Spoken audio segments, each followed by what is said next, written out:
ছাদের উপর থেকেই নাকে কেমন একটা পচা পচা গন্ধ আসতেছে। তো আমি যেটা আইডিয়া করছি সেটা হবে কি না আমার কবুতর ঘরের দিকে গেলে আমরা বুঝতে পারবো আর কি।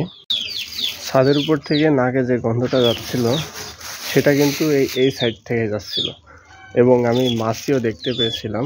তো সেখান থেকে আর কি শিওর ছিলাম যে কিছু একটা হয়েছে কবুতরের ঘরের, হয়তো কোনো কবুতর মারা গেছে বা কোনো বাচ্চা নিচে পড়ে মারা গেছে।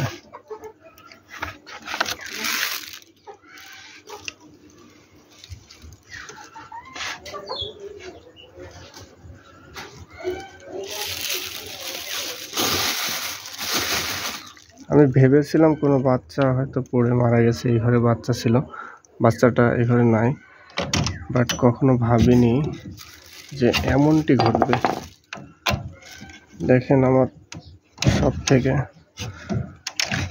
ভালো যে কবুতর জোড়াটা ছিল তার মধ্যে থেকে মনে হচ্ছে একটা মারা গেছে। ইস, এটা মানে বাচ্চা থাকতে থাকতে এটার ঘরে, এই কবুতরের ঘরে আবার বাচ্চা দেয়। দেখেন আসলে কি মর্মান্তিক ভাবে এটা মারা গেছে। আপনাদেরকে দেখান, মাথাটা নিচের দিকে ফেসে গেছে আর কি, আটকে গেছে। তো আমি যেটা ধারণা করেছিলাম সেটাই, তার কারণ এই অভিজ্ঞতাটা আমার থাকার কারণ হচ্ছে এর আগে ঠিক এমন ভাবে আরেকটা মারা গিয়েছিল।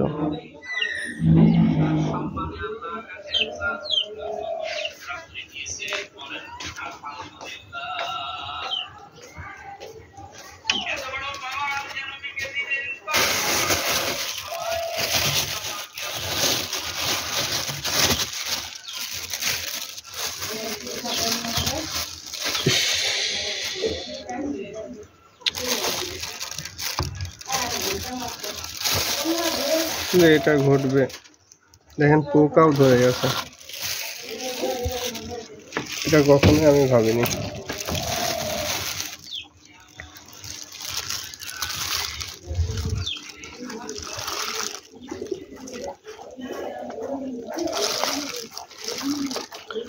কবুতর আমার খুবই শখের একটা জিনিস।